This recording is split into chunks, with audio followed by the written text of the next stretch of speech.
Ve işte ilk cümlemiz. I'd like a single to Paris, please. Paris'e yalnız gidiş lütfen. Yalnız gidiş bileti anlamında. I'd like a single to Paris, please.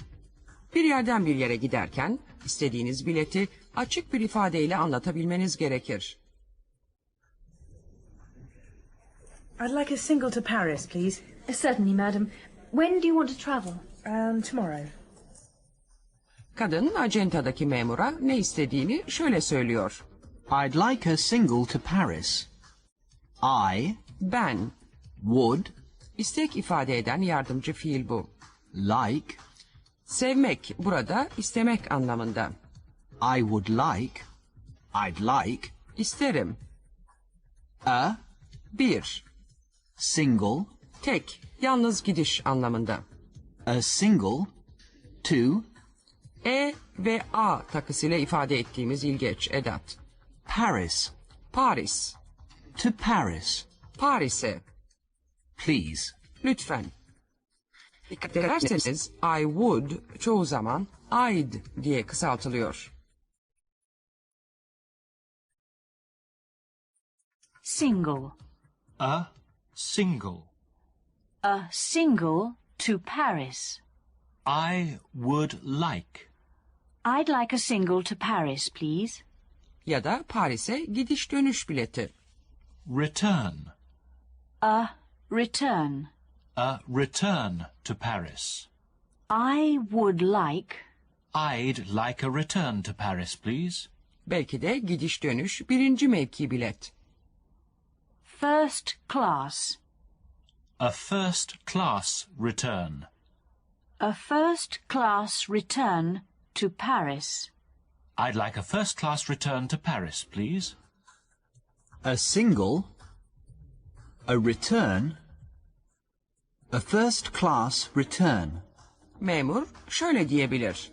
Certainly, sir. Hay hay beyefendi, memnuniyetle efendim. Ya da Certainly, madam. hay hay hanımefendi. When do you want to travel? Ne zaman seyahat etmek istiyorsunuz? Bu sorunun yanıtı Tomorrow. yarın. O bile olabilir. Nasıl cevap vereceğinizi bilmiyorsanız cep takviminizdeki güne işaret edin.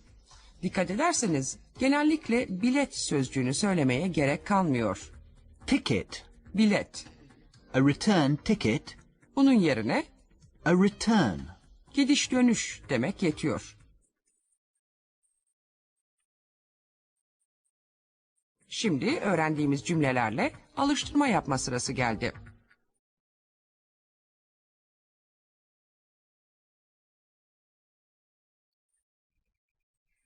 I'd like a single to Paris, please. Bu cümleyi tekrar edin. Söyleyin şimdi.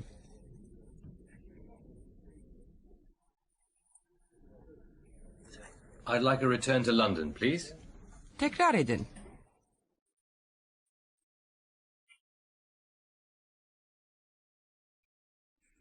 I'd like a first-class return to New York, please.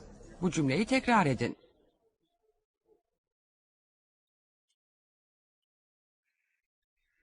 I'd like a first-class return to New York, please. Certainly, sir. When do you want to travel? Tomorrow. There is a flight at 7:30. That's fine. Bu derste öğrendiğimiz 3 cümle I'd like a single to Paris, please. I'd like a return to London, please. I'd like a first-class return to New York, please. birinci mevki istemiyorsanız Second class. A second-class ticket. ikinci mevki diyeceksiniz. Yer hatlarına dikkat edin. New York, London, Paris. Memur şöyle diyebilir. There's a flight at 7:30. 7:30'da bir uçak seferi var, diyor. Siz şöyle yanıtlayabilirsiniz. That's fine. İyi, olur. I'd like a first-class return to New York. Günlük yaşamda İngilizce dersimize hoş geldiniz. Ve işte ilk cümlemiz. I'd like to confirm my reservation. Rezervasyonumu kesinleştirmek, doğrulamak istiyorum. I'd like to confirm my reservation. Evet, uçakla yolculuk yaptığınız zaman genellikle yer ayırttıktan sonra bu rezervasyonu doğrulamanız, kesinlikle gideceğinizi belirtmeniz gerekir. Can I help you, sir? Yes, I'm travelling to Berlin on Friday the 13th, and I'd like to confirm my reservation. Can I see your ticket, please? Thank you. Bilet satışıyla uğraşan görevli size yardıma hazır olduğunu söylüyor. Can I help you, sir? Size yardımcı olabilir miyim beyefendi? Yolcu durumu anlatıyor. I'm travelling to Berlin on Friday the 13th. Ayın 13'ünde Cuma günü Berlin'e gidiyorum, diyor. Ondan sonra da istediğini şöyle söylüyor. I'd like to confirm my reservation. Ben, Would istek ifade eden yardımcı fiil bu. like, Sevmek burada isterim anlamında. I'd like to confirm Doğrulamak, my benim, reservation.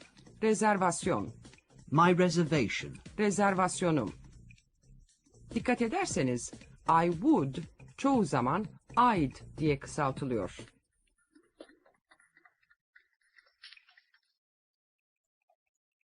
Confirm. To confirm.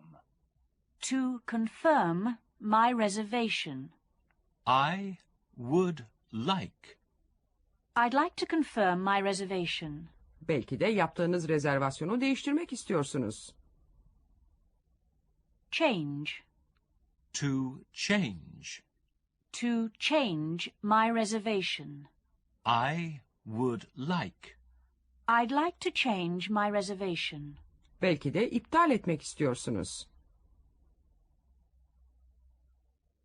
Cancel. To cancel. To cancel my reservation. I'd like to cancel my reservation. To confirm. To change. To cancel. Görevli memur şöyle bildirir. Can I see your ticket, please? Biletinizi görebilir miyim lütfen? Şimdi bu cümlelerle alıştırma yapacaksınız.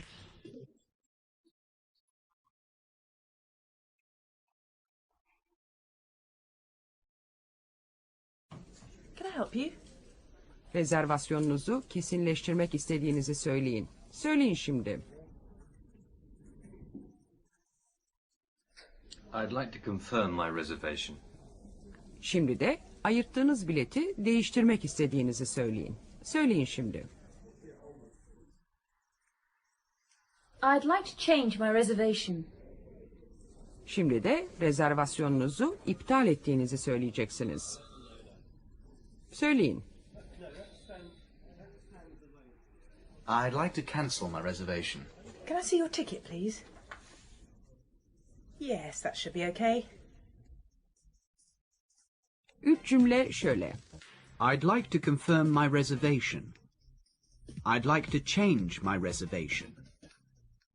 I'd like to cancel my reservation. Dikkat ettiniz değil mi? I'd like dedikten sonra kullandığınız fiil mastar halinde. I'd like to confirm. I'd like to cancel. Günleri ifade ederken on edatı kullanılıyor. On Thursday the 12th. On Friday the 13th. Görevli şöyle diyebilir. Yes, that should be okay. Peki, olabilir. Planlarınızda değişiklik yapmak istiyorsanız görevli kişi şöyle sorabilir. When would you like to travel? Ne zaman yolculuk yapmak isterdiniz? Can I help you, madam? Yes, I'm travelling to Berlin on Thursday the 12th, and I'd like to change my reservation. Can I see your ticket, please? Yes, that should be okay. When would you like to travel? On Friday the 13th. 13 Cuma bazılarına göre uğursuz sayılır ama bizim yolcunun böyle bir kaygısı yok anlaşılan. İngilizce dersimizi dinlediniz. Hoşça kalın.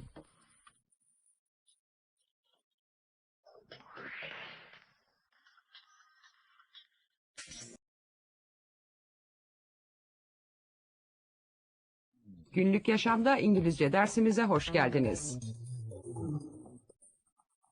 Ve işte ilk cümlemiz. What time does the train leave? Tren saat kaçta? Ne zaman kalkıyor? What time does the train leave? Yolculuk yaparken tren saatlerini nasıl soracağınızı bilmeniz gerekir.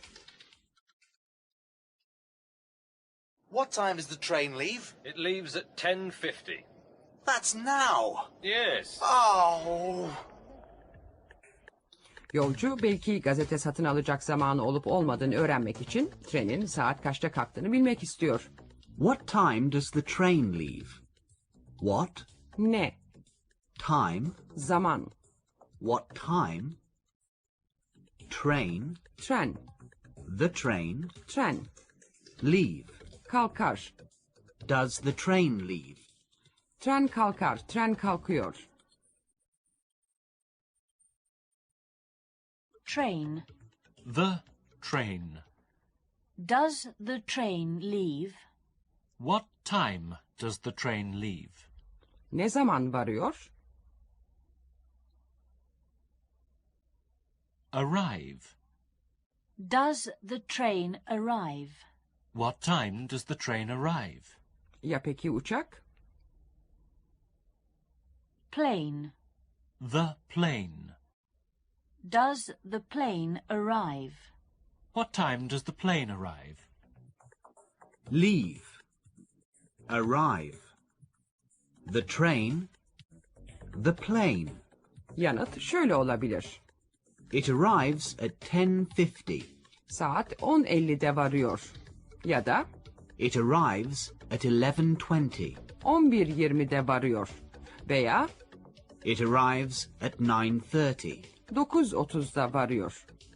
Unutmayın, dediklerini anlamazsanız kağıda yazmalarını veya saatinizin üzerinde göstermelerini isteyebilirsiniz.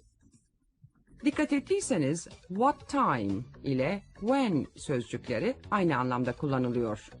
What time does the plane arrive? When does the plane arrive? Şimdi bu temel cümlelerle alıştırma yapma sırası geldi.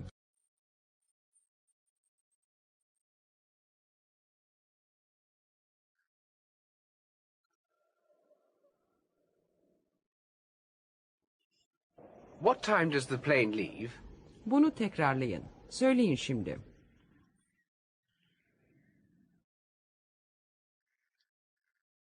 What time does the plane arrive? Tekrar edin.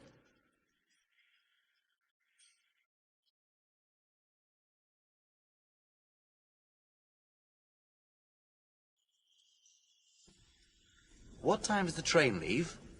Tekrar edin.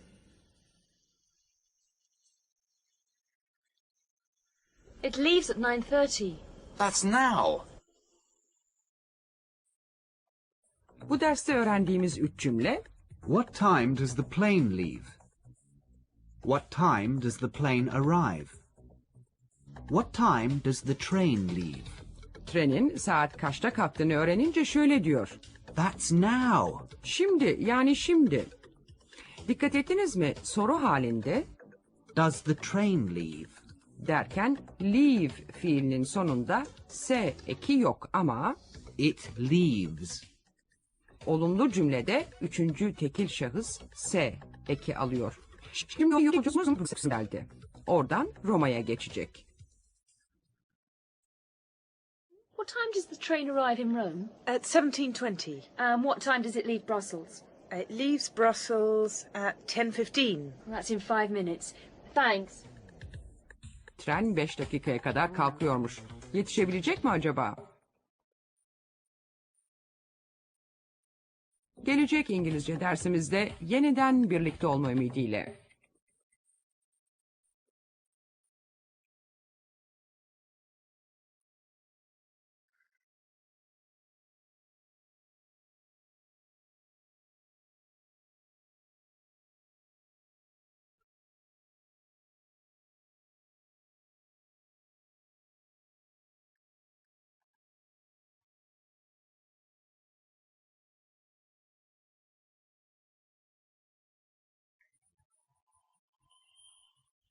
Günlük Yaşamda İngilizce dersinize hoş geldiniz.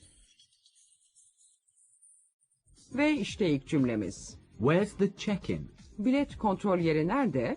Where's the check-in? Uçağa binmek üzere havaalanına gittiğiniz zaman biletlerin kontrol edildiği yeri bulabilmeniz gerekir. Excuse me, where's the check-in? Which airline? British Airways. It's over there. Thanks. Yolcu üniformalı bir adama yaklaşıp soruyor. Excuse me, Affedersiniz, where's the check-in? Where nerede? is, where's the check-in? Türkçe'ye de check-in diye yerleşen bu ifade, havaalanında uçağa binmeden önce bilet ve bagaj kontrolü yaptırdığınız yere işaret ediyor. Dikkat ederseniz, where is genellikle where's diye kısaltılıyor. Check-in. The check-in. Where is? Where's the check-in? 7 numaralı kapı nerede? 7. Gate 7. Where is? Where's gate 7? 3 numaralı peron nerede? 3. Platform 3. Where is? Where's platform 3? The check-in. Gate 7. Platform 3. Görevli kişi şöyle bir yanıt verebilir. It's over there. Şurada, ileride ya da It's over here. burada ya da It's this way. bu yönde ya da It's that way. şu yönde, şuradan gidince. Ne dediklerini anlamazsanız hangi yöne işaret ettiklerine dikkat edin. Şimdi bu cümlelerle alıştırma yapma sırası geldi.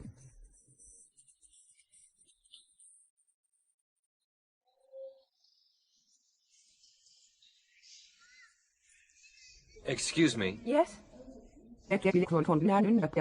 Sorun. Sorun şimdi. Where's the check-in, please? It's at gate 7. 7 numaralı kapı nerede? Onu sorun.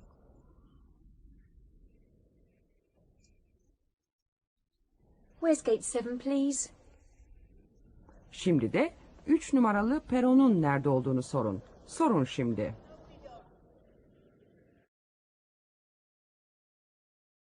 Where's platform 3, please? It's over there. Thanks. Bu derste ele aldığımız cümleler Where's the check-in? Where's gate 7? Where's platform 3? görevli şöyle bir yanıt verebilir. Follow the signs. İşaretleri takip edin, işaretleri izleyin. Ya da Just follow the signs. işaretleri izlemeniz yeterli. Excuse me, where's gate 7? Oh, it's that way. Just follow the signs. Thank you. Have a good flight. Thanks. Evet, biz de iyi yolculuklar dileyelim.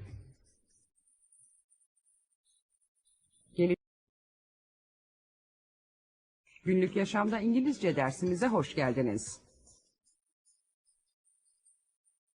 Ve işte ilk cümlemiz. What's the platform number? Peron numarası kaç? What's the platform number? Yolculuk yaparken istediğiniz peronun nerede olduğunu bulabilmeniz gerek. Biraz sonraki konuşmada sesini duyacağımız kadın 10.30'da Glasgow kentine gidecek treni arıyor. The 10:30 to Glasgow is leaving now. Oh, what's the platform number? 5. Thanks. Kadının yetişmek istediği tren The 10:30 to Glasgow. Glasgow'a giden 10.30 treni. Görevli şöyle diyebilir. The 10:30 to Glasgow is leaving now. Glasgow'a 10.30 treni şimdi kalkıyor. Yolcu soruyor. What's the platform number? What Ne? is Üçüncü tekil şahıs için kullandığımız yardımcı fiil bu. what's the platform Peron, number? numara. Dikkat ederseniz what is çoğu zaman what's diye kısaltılıyor. Platform. Platform number. The platform number. What is? What's the platform number? Ya da kapı numarası. Gate. Gate number. The gate number. What is? What's the gate number? Ya da uçağın sefer numarası. Flight. Flight number. The flight number. What is? What's the flight number? The platform number, the gate number, the flight number. Uçağın sefer numarası BA 704. BA 704 yani BA 704 olabilir. Dikkat ederseniz Türkçeden farklı olarak İngilizce'de sefer numaraları daha önceki derslerimizde gördüğümüz telefon numaraları gibi tek tek söyleniyor. 402. 402 yerine 402 deniyor. 387. 387 yerine 387 ve bunun gibi. Şimdi bu cümlelerle alıştırma yapacaksınız.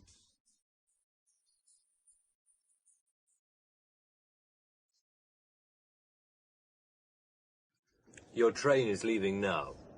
Peron numarasını sorun. Sorun şimdi.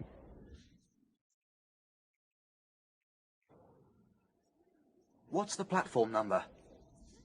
Uçağa yetişmeye çalışıyorsunuz. Kapı numarasını sorun şimdi. Evet, sorun. What's the gate number? Şimdi de uçağın sefer numarasını sorun. Sorun şimdi. What's the flight number? BA 387. Thanks. Öğrendiğimiz 3 cümle What's the platform number? What's the gate number? What's the flight number? yetkili memur şöyle diyebilir.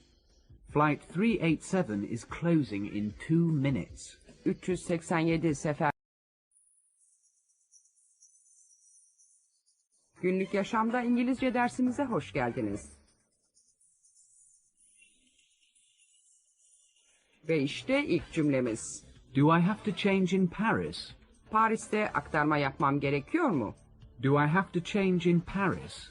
Geziye çıkarken yolda bağlantı kurmanız, aktarma yapmanız gerekip gerekmediğini öğrenirsiniz önce.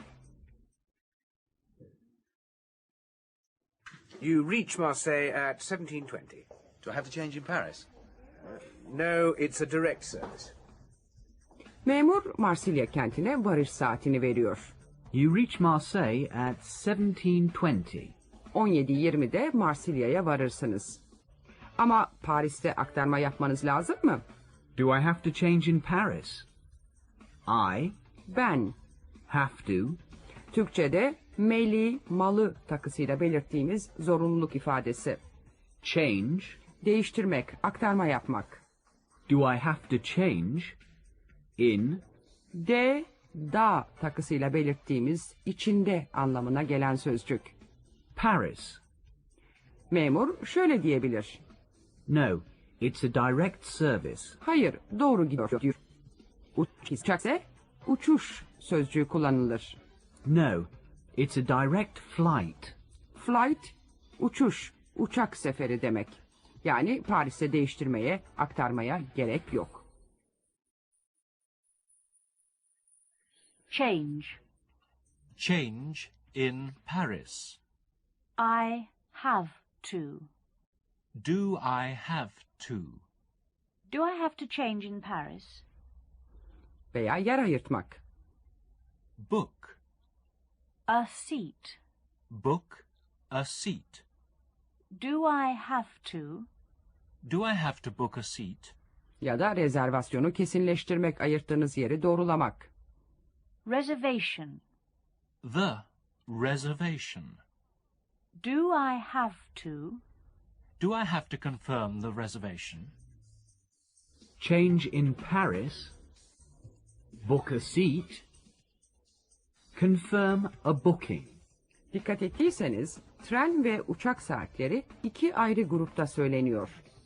17:20, 15:30, 9:45. 12'den önceki saatler 9 o'clock, 10 o'clock, saat 9, saat 10 gibi söyleniyor ya da 900, 1000, deniyor. 12'den sonraki saatleri 1300, 1700. 13, 100, 17, 100 diye söylüyorlar. Yani 13, 17 anlamında. Şimdi alıştırma yapma sırası geldi. Yolculuk sırasında neler yapıp yapmamanız gerektiğini soracaksınız.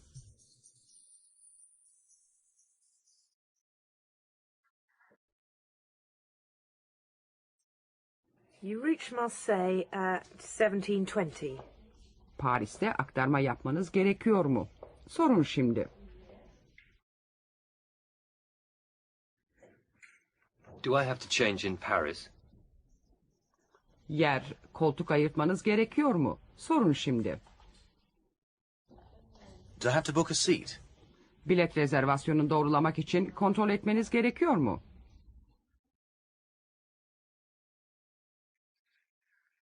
Do I have to confirm the reservation? No, that's not necessary. Öğrendiğimiz 3 cümle Do I have to change in Paris? Do I have to book a seat? Do I have to confirm the reservation?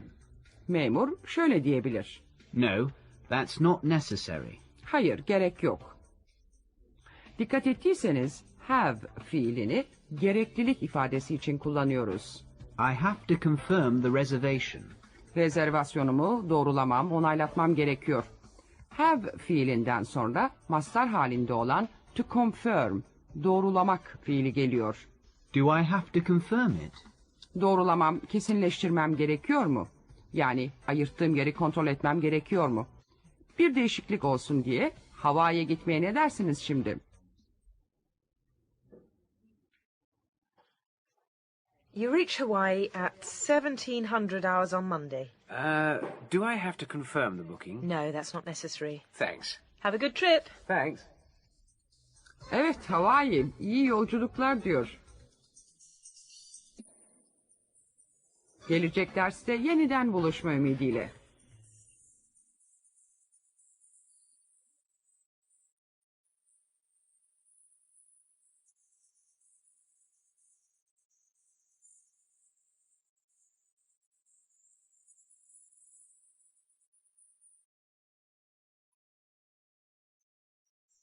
Günlük yaşamda İngilizce dersimize hoş geldiniz.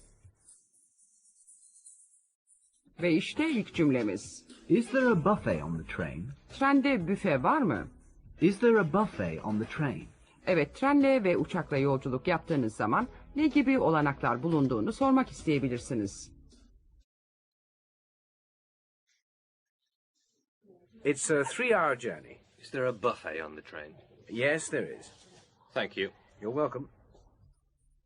Görevli kişi yolculuğun ne kadar süreceğini söylüyor. It's a 3-hour journey. 3 saatlik bir yolculuk. Yolcu, büfe olup olmadığını soruyor. Is there a buffet on the train? Is Olmak fiilinin 3. tekil şahıs hali bu. there, Orada, is there, a bir, buffet? büfe, A buffet on üstünde, burada de, da anlamında.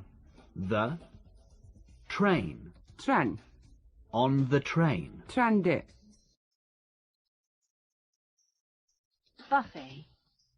A buffet. On. The train. A buffet on the train. Is there Is there a buffet on the train? Ya yataklı vagon?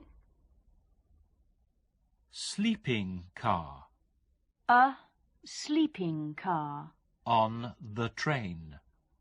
A sleeping car on the train. Is there Is there a sleeping car on the train? Peki şimdi de uçakta telefon olup olmadığını soralım. Telephone. a telephone A telephone on the plane. Is there? Is there a telephone on the plane? A buffet. A sleeping car. A telephone. On the train. On the plane. Görevli kişi şöyle diyebilir. Yes, there is. Evet var. Ya da No, there isn't. hayır yok. Trende buffet yani büfenin olduğu vagona buffet car denebilir. Yataklı vagona da sleeping car denir İngilizce'de. Dikkat ederseniz trende, uçakta derken on sözcüğü kullanılıyor. On the train, on the plane gibi. In the train veya in the plane demiyorsunuz. Şimdi bu cümleleri kullanarak alıştırma yapacaksınız.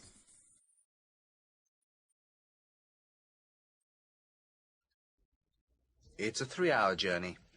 Trende yiyecek satan büfe olup olmadığını sorun. Sorun şimdi. Is there a buffet on the train? Şimdi de trende yataklı vagon olup olmadığını sorun.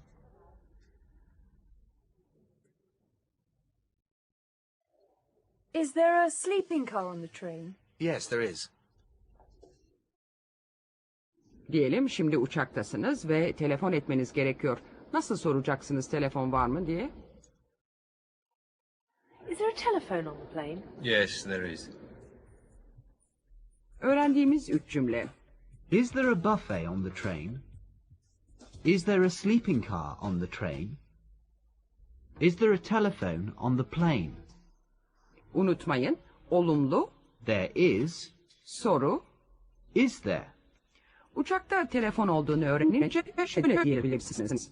I'd like to use it. Kullanmak istiyorum. Telefonu kullanmak istediğinizi öğrenen hostes ise şöyle diyebilir. I'll arrange it. Ben ayarlarım. Bizim ahbap şimdi Los Angeles kentinin yolunda. Los Angeles kısa olarak LA diye söyleniyor. We reach LA at 14:50. It's a 2-hour flight. Is there a phone on the plane? Yes, there is. I'd like to use it. I'll arrange it. Thanks. You're welcome. You're welcome. Bir şey değil diyor. Ve işte ilk cümlemiz. Where do I collect my luggage? Bagajımı nereden alabilirim? Bavullarımı nereden alabilirim? Where do I collect my luggage? Hava alanında ya da tren istasyonunda yol sormanız gerekebilir. Excuse me, where do I collect my luggage? The baggage hall's that way. Thanks. Yabancı birine yaklaştığınız zaman görevi size hizmet etmek bile olsa söze şöyle başlarsınız genellikle. Excuse me? Affedersiniz. Ondan sonra da sorunuzu sorarsınız. Where do I collect my luggage? Where Nerede, nereden, I ben, collect, almak, toplamak, do I collect? alırım, Where do I collect my benim, luggage? bavullarım. Where? Do I? Collect. Where do I collect? My luggage. Where do I collect my luggage? Peki bagaj arabasını nereden alacaksınız? Where? Do I? Get? Where do I get? A trolley. Where do I get a trolley? Aktarma yapacağınız uçak için nerede bilet kontrolü yaptıracaksınız? Where? Do I? Check in. Where do I check in? Collect my luggage. Get a trolley. Check in. Görevli memur şöyle diyebilir. The check-in's that way. Ya da The baggage hall's this way. bagajların alındığı gümrük salonu bu yoldan gidince. Unutmayın get fiilinin birçok anlamı var. Where can I get a trolley dediğiniz zaman get bulmak anlamında kullanılıyor. Nerede bulabilirim diye soruyorsunuz. Bu derste öğrendiğiniz cümlelerle alıştırma yapma sırası geldi. Havaalanındasınız.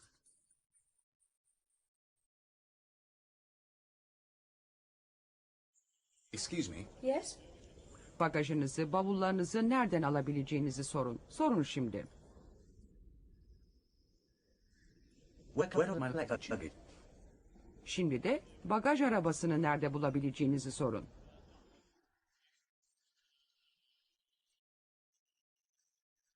Where do I get a trolley? Şimdi de bilet kontrolünü nerede yaptırabileceğinizi sorun. Where do I check in? Oh, the check-in's that way. Thank you. 3 cümle şöyle. Where do I collect my luggage? Where do I get a trolley? Where do I check in? Unutmayın, olumlu, I check in. soru, Do I check in? Where do I check in? görevli şöyle sorabilir. Is it an international flight? Uluslararası sefer mi? An international flight. Uluslararası uçak seferi, dış hatlar. A domestic flight. İç hatlar, ülke içi sefer. Excuse me. Where do I check in? Is it an international flight or domestic? International. International departures are that way. Thanks. Dış hatlardan kalkan uçaklar şuradan gidince diyor. Gelecek İngilizce dersimizde buluşuncaya dek.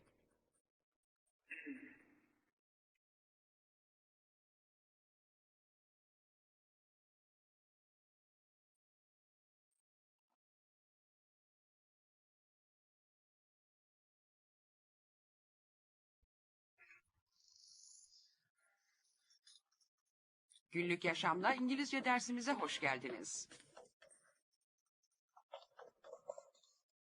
Ve işte ilk cümlemiz. Is the flight from Rio running on time? Rio uçağı zamanında gelecek mi? Is the flight from Rio running on time? Uçakla ya da trenle gelecek bir yolcuyu karşılıyorsanız, uçak ya da trenin zamanında gelip gelmeyeceğini öğrenmek isteyebilirsiniz.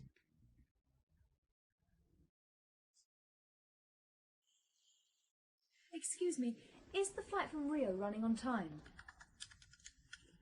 Yes, it's due to arrive at 13:26. Thank you.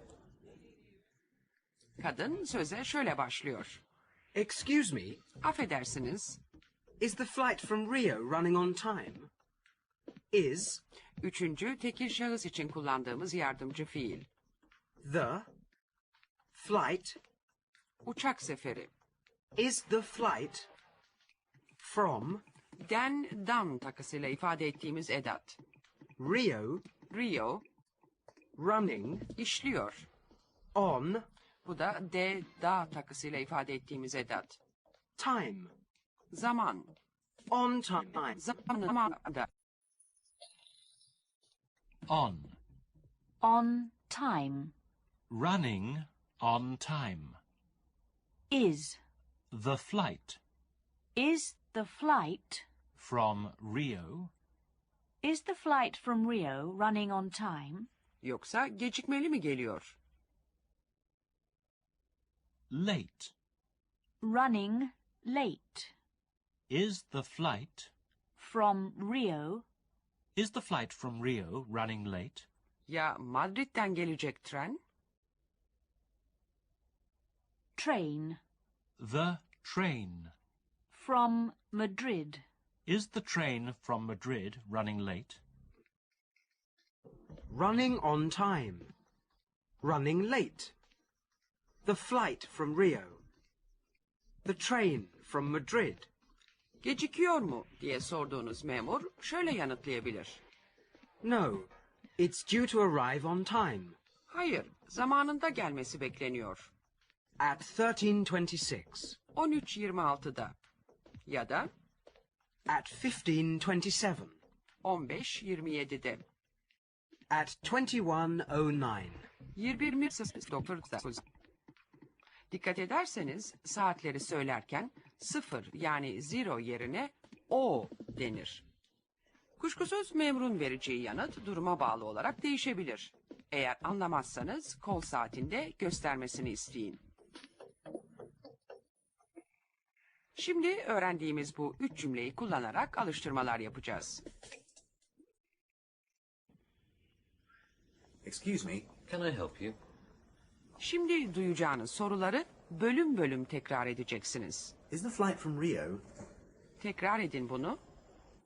Söyleyin. Running on time?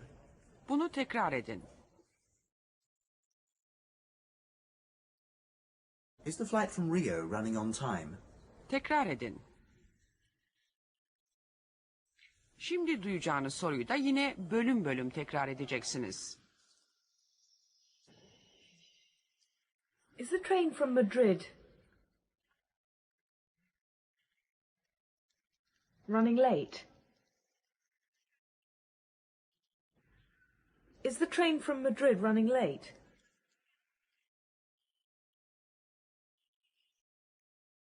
Is the train from Madrid running late? No, it's due to arrive on time. Oh, thanks.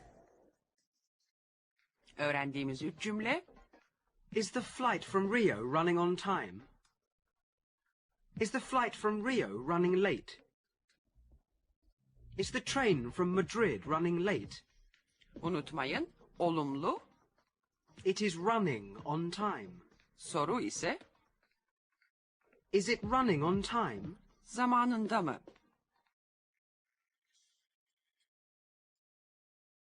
Is the train from Madrid running on time? No, it's running late. When is it due to arrive? At 17:20. That's an hour late.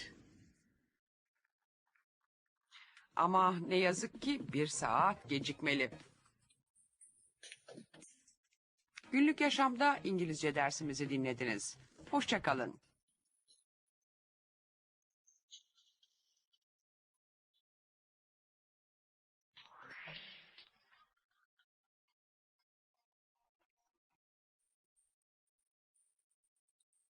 Günlük yaşamda İngilizce dersimize hoş geldiniz. Ve işte ilk cümlemiz. How long's the flight?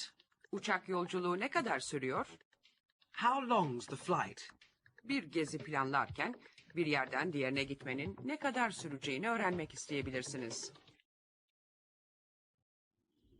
You leave for New York at 09:15. How long's the flight? 4.5 hours.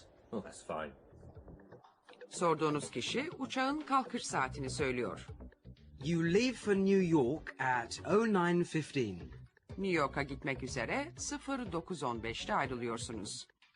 Dikkat edin, İngilizce'de 09 deniyor. Yolcu uçak yolculuğunun ne kadar sürdüğünü soruyor. How long's the flight? How long Ne kadar uzun, ne kadar sürüyor anlamında. is the Bu da belirli isimlerin önüne gelen sözcük. flight? Uçuş. Dikkat ederseniz How long is genellikle how long's? diye kısaltılıyor. Flight. The flight How long? is. The flight. How long's the flight? Ya gemiyle geçiş ne kadar sürüyor acaba? Crossing. The crossing. How long? Is. The crossing. How long's the crossing? Ya tren yolculuğunun süresi? Journey. The journey How long? is. The journey. How long's the journey? The flight. The crossing. The journey. Memur şöyle bir yanıt verebilir. 4.5 hours. 4,5 saat. Yolcu biraz düşünüyor ve That's fine. peki iyi diyor. Memur belki de şöyle yanıtlıyor soruyu. 5.25 hours. 5 saat 1 çeyrek. Ya da 3.75 hours. 3 saat 3 çeyrek. 3 saat 45 dakika anlamında. Yanıtlar kuşkusuz duruma göre değişebilir. Unutmayın, anlamazsanız yolculuk süresini bir kağıda yazmalarını isteyebilirsiniz. Şimdi bu derste öğrendiğiniz cümleleri kullanarak alıştırma yapma sırası geldi. Venedik'ten Atina'ya bir gezi planladığınızı düşünün.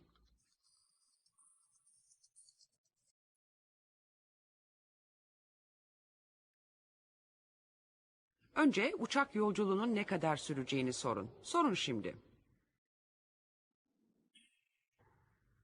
How long is the flight? 3¼ hours. And the ferry leaves at 13:45. Şimdi de gemi yolculuğunun ne kadar sürdüğünü sorun. Sorun şimdi. How long's the crossing? 12.5 hours. The train leaves at 21:15. Yolculuğun ne kadar süreceğini sorun. Şimdi sorun. How long's the journey? 37 hours. Öğrendiğimiz cümleler How long's the flight? How long's the crossing? How long's the journey? 24 saat üzerinden zaman belirttiğinizde 10'a kadar olan saatleri söylerken önce 0 anlamında o diyorsunuz. Yani 9:15'e göre 09:15 gibi. 09:15. 07:30. 0200. Saat 2 anlamında 0200 yani gece yarısından sonra saat 2 böyle diyorlar. Şu sözcükleri de hatırda tutun. Plane. Uçak, Train. tren, Boat. gemi, vapur, Ferry. feribot.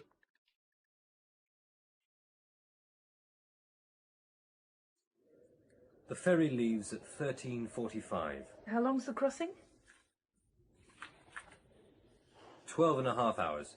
You arrive in Piraeus at 0200 the next day. Thanks. Sabaha karşı 2'de Pire limanı nasıldır acaba? Gelecek derste yeniden birlikte oluncaya dek.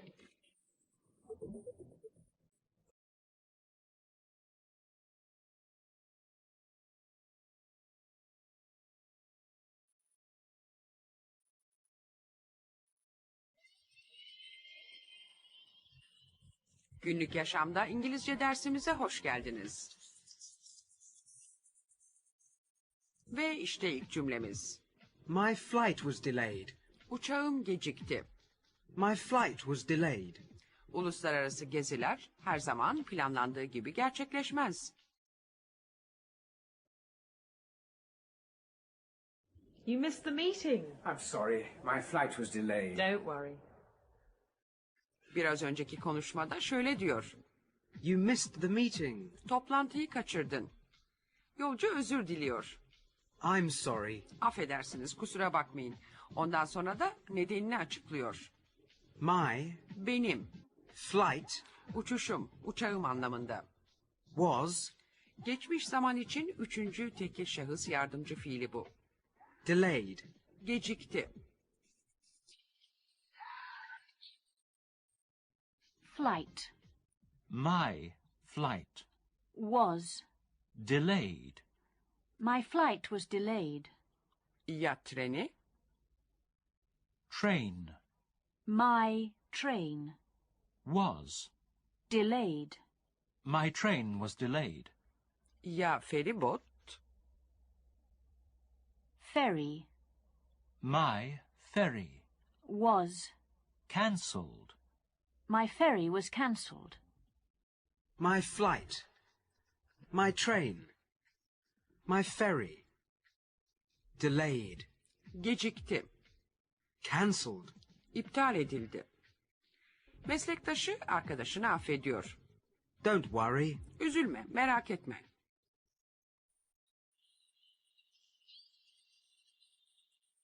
Şimdi bu cümlelerle alıştırma yapacaksınız.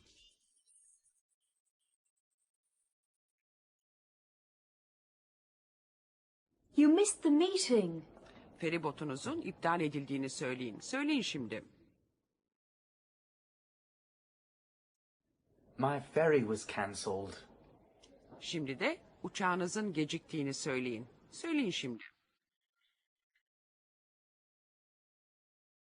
My flight was delayed. Şimdi de treninizin iptal edildiğini söyleyin. Söyleyin şimdi. My train was cancelled. Don't worry. Bu derste öğrendiğimiz 3 cümle My ferry was cancelled. My flight was delayed. My train was cancelled. my yani benim trenim yerine sadece tren demek için the sözcüğünü kullanabilirsiniz. The train was cancelled. Cancelled, iptal edildi. Cancel, iptal etmek fiilinin geçmiş zaman biçimi. Cancel. Cancelled. Postponed, ertelendi derken postpone, ertelemek fiilini kullanıyoruz. Postpone. Postponed. Was yardımcı fiili de is fiilinin geçmiş zaman biçimi. It was postponed. It was cancelled. Biraz önceki konuşmada sesini duyduğumuz ahbap yine toplantıya gecikiyor. Bakın birlikte dinleyelim.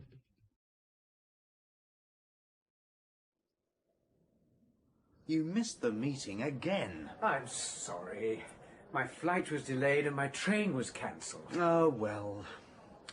Don't worry. İnandınız mı verdiği bu mazeretlere? Günlük yaşamda İngilizce dersimizde yeniden buluşuncaya dek.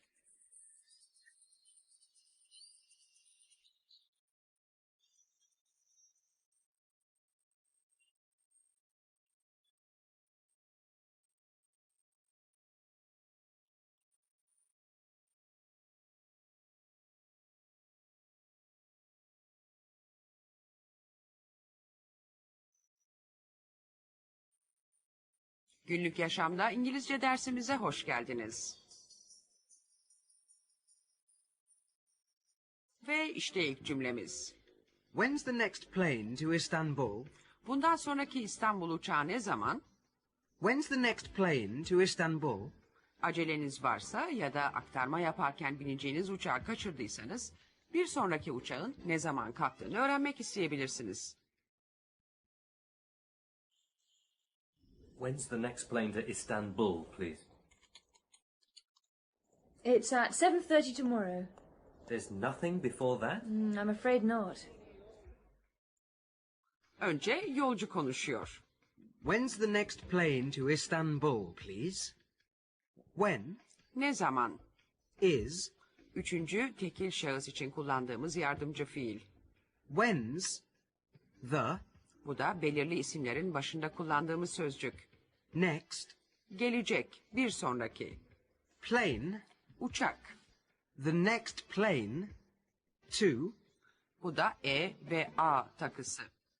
to Istanbul. İstanbul'a. Please. Lütfen. Dikkat ederseniz When is, çoğu zaman when's. diye kısaltılıyor. Plane. Next plane The next plane. to Istanbul. When is. When's the next plane to Istanbul? Ya gelecek gemi? Boat. Next boat. The next boat. To Istanbul. When is. When's the next boat to Istanbul?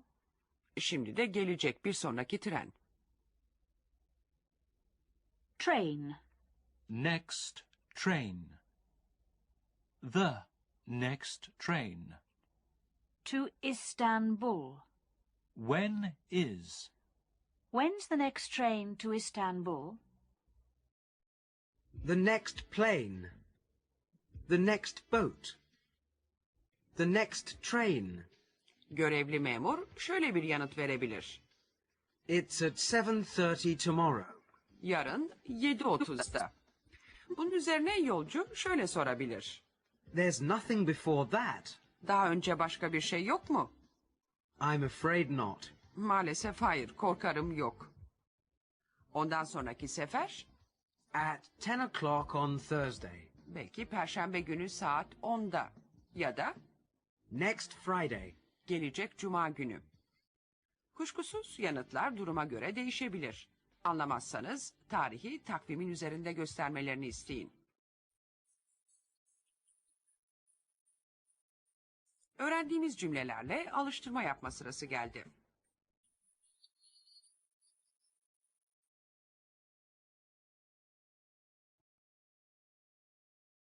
When's the next plane to Istanbul? Bunu tekrarlayın. Söyleyin şimdi.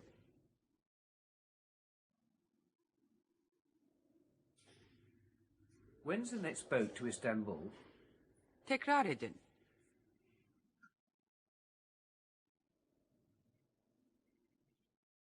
When's the next train to Istanbul? Tekrar edin bunu.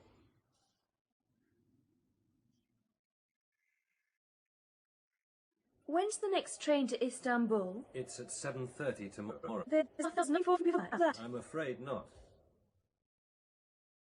Bu derste öğrendiğimiz cümleler When's the next plane to Istanbul? When's the next boat to Istanbul? When's the next train to Istanbul? dikkat ederseniz The plane to Istanbul. The boat to Istanbul. İstanbul'a derken to edatını kullanıyoruz. Görevli şöyle devam edebilir. Günlük yaşamda İngilizce dersimize hoş geldiniz.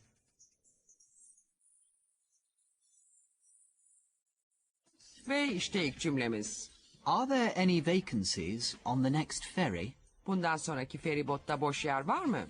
Are there any vacancies on the next ferry?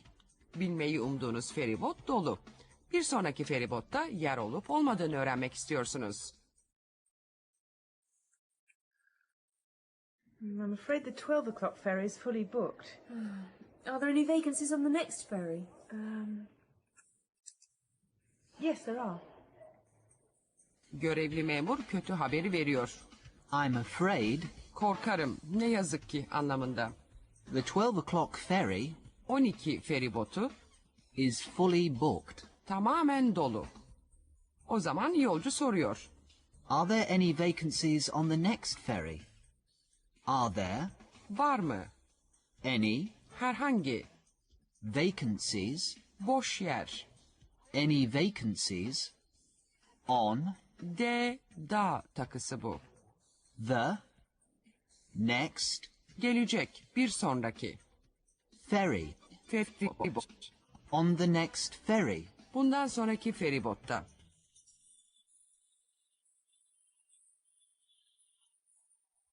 The next ferry.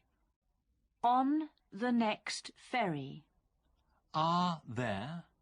Any vacancies? Are there any vacancies on the next ferry? Ya bir sonraki tren?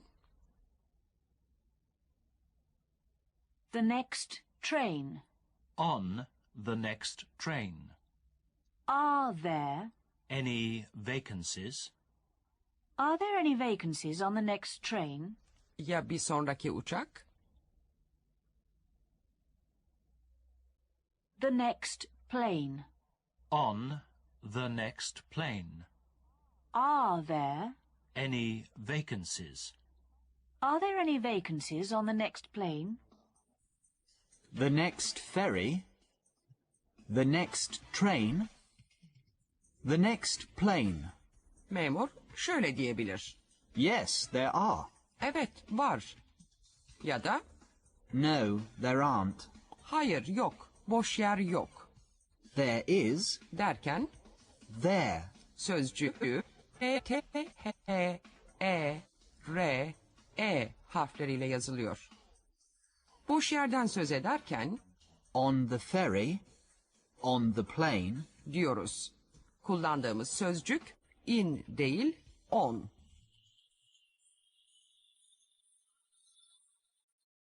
Şimdi sıra alıştırmalarda. Soruları siz soracaksınız.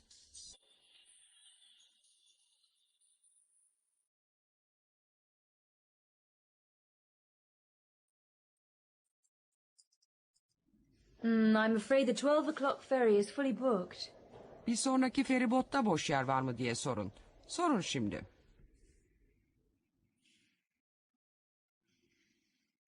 Are there any vacancies on the next ferry? Bundan sonraki ilk uçakta yer var mı diye sorun. Sorun şimdi. Are there any vacancies on the next plane? Bundan sonraki trende boş yer var mı diye sorun. Şimdi sorun.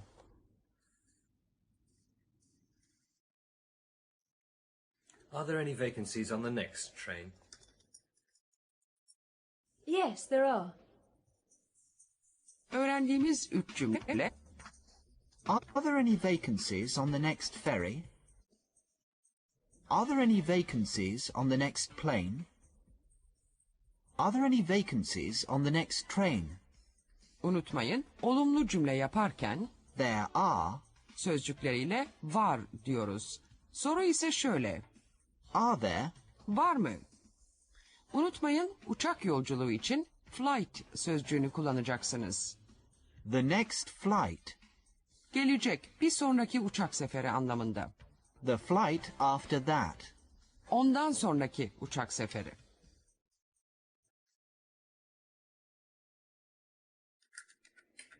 I'm afraid the 12 o'clock flight is fully booked. Are there any vacancies on the next flight? No, I'm afraid not. Are there any vacancies on the flight after that? Yes, there are.